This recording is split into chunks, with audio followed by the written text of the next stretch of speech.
अस्सलाम वालेकुम, आप देख रहे हैं डेली मुनताज़िर डिजिटल और मैं हूँ आपका मेज़बान शिराज हुसैन। नाज़रीन, पार्लियामेंट हाउस में मौजूद है। नेशनल असम्बली और सेनेट की जो बिल्डिंग है वहाँ पे हम खड़े हैं और 50 साल आइन को हो गए। हमारे साथ सीनियर सहाफ़ी जो पार्लियामेंट बीट कवर करते तकरीबन 25-30 साल हो गए, तारिक सुमेर मलिक साहब हमारे साथ मौजूद है।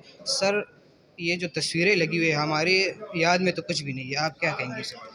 मैं आपको ये बताऊंगा कि मैं तो उस वक्त अपना ये जुल्फ़िकार अली भुट्टो साहब हैं, कायद-ए-आज़म की तस्वीर आप देखें जी जी। तो उन आज गोल्डन जुबली तकरीबात का आगाज़ हुआ है। 50 साल मुकम्मल हुए हैं 1973 के मुत्तफ़िका आइन की मंजूरी को। इस आइन की मंजूरी 1971 का सानिया हुआ था। उससे पहले कोई आइन मुत्तफ़िका नहीं था। फ़ौजी आमिर 2 गुज़र चुके थे, अयूब खान और जनरल याहिया, और 56 का और 62 के 2 आइन आए थे, लेकिन उन आइन की वजह से मसाइल पैदा हुए, मशरक़ी पाकिस्तान अलहदा हुआ।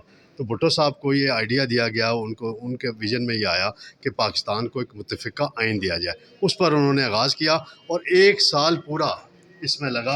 ये आप देख सकते हैं कि भुट्टो साहब नेशनल असम्बली में आ रहे हैं और ये नेशनल असम्बली की बिल्डिंग अब नादरा के पास है, तारीख़ी बिल्डिंग है।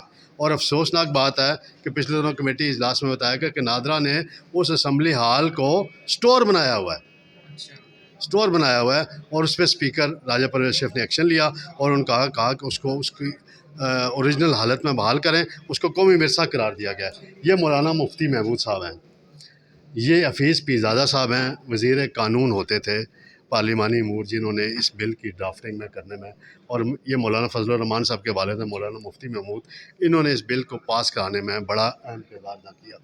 ये खान अब्दुल वली खान साहब हैं, इनके मतलब ये है कि ये ANP के लीडर थे और इन्होंने भी उस आइन पे, मुत्तफ़िका आइन पे साइन किए। ये चौधरी ज़हूर इलाही हैं, चौधरी शुजात हुसैन साहब के वालिद मोहतरम हैं, ये भी उस असम्बली के मेंबर थे और ये वाहिद शायद वो उस वक्त मेंबर थे या एक दो जो पंजाब में पीपल्स पार्टी के ख़िलाफ़ जीत कर आए थे और मुत्तफ़िका आइन पर इन्होंने भी दस्तखत किए। ये जुल्फ़िकार अली भुट्टो साहब उस असम्बली हाल में बैठे हुए हैं दीगर मेंबरान के साथ। ये ग़ुलाम मुस्तफ़ा खर साहब बैठे हुए हैं और ये बाकी मेंबरान बैठे हुए हैं। ये बड़ी हिस्टोरिकल इवेंट्स हैं।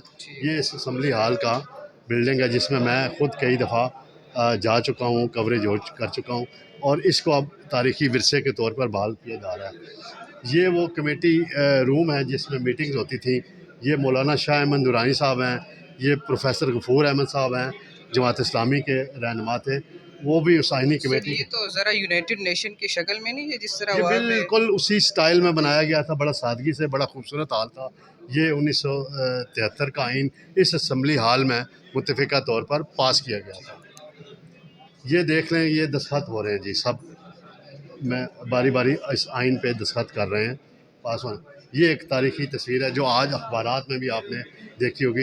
ये मौलाना शाह अहमद नूरानी साहब हैं, ये भी बहुत बड़ी एक दीनी शख्सियत थे इस मुल्क की और उनका भी बड़ा किरदार था आइन के पास कराने में। ये सदर फजल इलाही साहब हैं, 1973 के आइन के बाद पहले जो सदर बने थे, ये उस पर दस्तखत कर रहे हैं। आइन की बाज़ाब्ता मंजूरी सदर के दस्तखतों से होती है। ये देख लें, ये उन्होंने 10 अप्रैल को उन्होंने वो दी है। ये अब्दुल हफीज़ पीरज़ादा हैं, वज़ीर कानून, बड़े मशहूर शख्सियत थे। ये सारे अब फिर ये शाह अहमद नूरानी साहब हैं, ये इनकी आप देखें, ये जमात इस्लामी के अहम तरीन रहनुमा थे प्रोफेसर गफूर अहमद मरहूम, और ये उस वक्त असम्बली के मेंबर थे कराची से और इन्होंने भी इस आइन पर दस्तखत किए।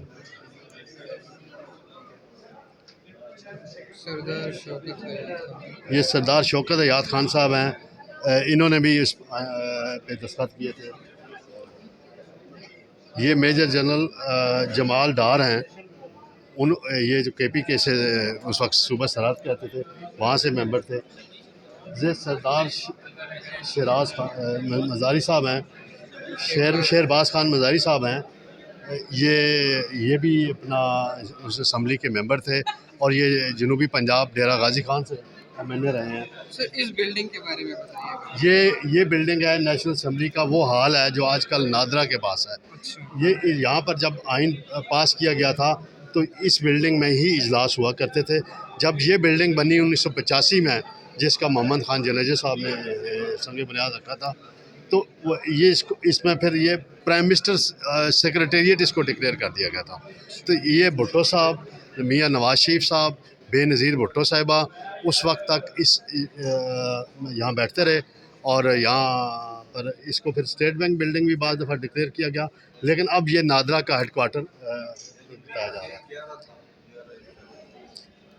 ये हिस्टोरिकल मूवमेंट है सर। ये हिस्टोरिकल मूवमेंट है कि जो बिल पास होने के बाद एक रैली निकली, जुल्फ़िकार अली भुट्टो साहब और दीगर लीडरों ने, वो उसमें सफ़र कर रहे हैं। ये भी उसी तरह की एक तस्वीर है। ये देखें, ये कितना उसमें कॉन्स्टिट्यूशन एवेन्यू पे उस तरह का ये निकला।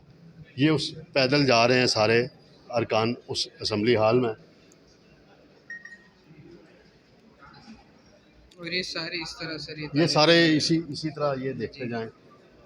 ये फिर आ रही है सब जी। ये तकरीब हुई है।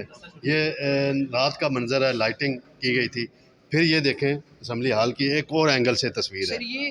ये शेप क्यों चेंज की है सर, ये असम्बली की अभी जो मौजूद है? वो नई डिज़ाइनिंग हुई थी ना, ज़ाहिर बात है उसकी नई डिज़ाइनिंग हुई, नए हिसाब से जदीद लाइटिंग सिस्टम आया और हाज़िरी का सिस्टम कंप्यूटराइज हुआ MNS का, तो इसलिए ये तो मैनुअल सिस्टम होता था ना उस ज़माने में।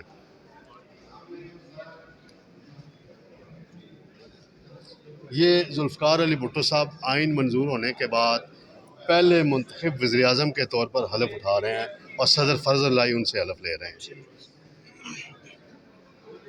ये 18वीं तरमीम की मंजूरी का मंजर है, जिसमें देखें सदर आसिफ जरदारी साहब और उस वक्त के वज़ीर आज़म यूसुफ रज़ा गिलानी, मियाँ नवाज शरीफ साहब, असफन यार वली ख़ान, ये चेयरमैन सेनेट थे फ़ारूक नाइक, ये फहमीदा मिर्ज़ा हैं, ये जो हैं स्पीकर होती थी, और ये रज़ा रब्बानी साहब चेयरमैन सेनेट होते। रज़ा रब्बानी साहब जो हैं ये उस कमेटी के चेयरमैन थे जिन्होंने 18वीं तरमीम मंजूर करके सूबों को पहली दफ़ा NFC अवार्ड दिया और उसमें इजाफ़ा किया और सूबाई हकूक़ बढ़ाए गए। लेकिन उसमें एक दो कंट्रोवर्शियल बातें भी उन्होंने अप्रूव कर दी, जिसमें निसाब का इशू था और हेल्थ सूबों को दिए, लेकिन सूबों ने वो इख्तियारात नीचे डिस्ट्रिक्ट को देने थे, वो आज तक नहीं दिए। ये 1973 से 2023 तक के ये मनाज़र हैं। ये आप देखें जी, और ये इसी तरह आगे भी हम आपको लेके उस ज़माने के अखबारात हैं। ये देखें, ये रोज़नामा जंग है, उस ज़माने का तारीख़ी एक अखबार है माशाल्लाह। ये देखें, ये उसके सारे मनाज़र हैं। चंद रोज़ में कौम को आइन दे दिया जाएगा। अब्दुल हफीज़ पीरज़ादा का बयान है। ये डान अखबार है। डान अखबार के बानी हज़रत कायद आज़म मोहम्मद अली जिन्ना थे। ये पाकिस्तान का अंग्रेज़ी का सबसे मौसर और मौक़र अखबार माना जाता है। ये मसावात अखबार है, ये अब बंद हो चुका है, लेकिन इस अखबार की बड़ी अहमियत थी कि इस अखबार ने जुल्फ़िकार अली भुट्टो का बड़ा साथ दिया और उनकी पॉलिसीज़ को आवाम तक उजागर करने में बड़ा साथ दिया। और फिर जब ज़िया-उल हक़ का मार्शल लग गया तो इस अखबार पर भी पाबंदी लग गई, लेकिन इसने जमहूरियत के लिए अपनी जद्दोजहद जारी रखी और इस अखबार में काम करने वाले नामवर सहाफ़ियों ने कोड़ों की सज़ाएँ भी खाई। सर, जंग की क्या पॉलिसी थी उस टाइम? जंग की ठीक पॉलिसी थी। वो जंग एक बड़ा अखबार था और जंग जो है वो जमहूरियत के साथ खड़ा था। ये मशरक़ अखबार है, तारीख़ी अखबार है। ये भी एक पाकिस्तान की हिस्ट्री है कि इसमें ये आइन मंजूर करने की देखें डिटेल सारी आई है। ये भी डान में आइन मंजूर करने की मंजूरी की सारे मनाज़र जो हैं। ये हुर्रियत एक कराची से अखबार निकलता था, बड़ा मारूफ अखबार। इसमें भी देखें सारी ये मंजर कशी है। पूरा स्पेशल एडिशन शाया किया गया था। ये जसारत अखबार है जो जमात इस्लामी की पॉलिसियों को टो करता है और उनको सपोर्ट करता है।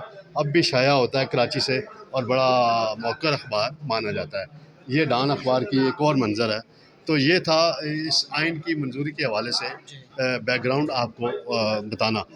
दूसरा ये बताना था कि ये जो कमेटी बनी है, राजा परवेज़ साहब ने मियाँ रज़ा रब्बानी साहब की सरबराही में कमेटी बनाई जिसने ये सारी गोल्डन जुबली तकरीबात मनाने का इसमें जो किरदार अदा किया है वो सबसे इसको उजागर करने में, अवाम में शऊर बेदार करने में और नौजवान नस्ल को आगाह करने में वज़ीर इत्तलात मरियम औरंगज़ेब और उनकी टीम का बड़ा किरदार है कि उन्होंने उसकी कंपेन ऐसी अब मीडिया में शुरू की है कि इसके ज़रिए वो अब आवाम को, नई नस्ल को बताया जा रहा है।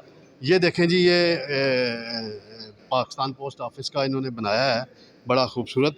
और इसमें टिकट का इजरा, ये मिनिस्टर हैं मौलाना असद महमूद साहब, ये मौलाना फजल रहमान साहब के साहबजादे हैं, मौलाना मुफ्ती महमूद के पोते हैं। और मौलाना मुफ्ती महमूद साहब का आइन और जमहूरियत की बहाली में बड़ा अहम किरदार अदा रहा है, ये आप देख सकते हैं। जी नाजरीन, हमारे साथ सीनियर सहाफ़ी तारिक सुमेर मलिक साहब मौजूद थे, जिनका 25 से 30 साल पार्लियामेंट बीट को कोरते रहे। और जितनी भी अभी आज जो जुबली तकरीबात हो रही है, 50 साल आइन को मुकम्मल हो गए, आपको पूरी तारीख़ी जो तस्वीर थी उनके बारे में आपको तफसीली तौर पर आगाह किया। जो अखबारों की सुर्खियाँ थी, जितनी अखबारें उस टाइम छपती थी, उनके बारे में भी आपको हमें आगाह किया। सर, कुछ और कहना चाहेंगे इस हवाले से?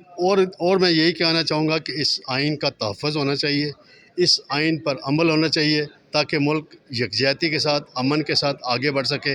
आजकल फिर एक बहस चल रही है कि आइन पर सुप्रीम कोर्ट का एक बेंच डिफरेंट फ़ैसला देता है, 4-4-3 का होता है, 2-3 का।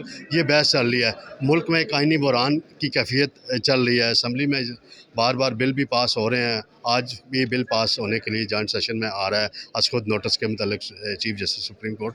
तो सबको मिलकर मुल्क को मसाइल से निकालना चाहिए। मैं बार बार कहता हूँ, मुज़ाकरात मुज़ाकरात मुज़ाकरात। इमरान खान को और पीडीएम को आपस में मुज़ाकरात करके मसाइल का हल निकालना चाहिए। इसी में हम सब का और मुल्क का भला है और जमहूरियत का भला है। आइन का तहफ़्फ़ुज़ हम सब की ज़िम्मेदारी है। बहुत शुक्रिया। इसी के साथ अपने मेज़बान शिराज को दीजिए इजाज़त। अल्लाह ने के बाद।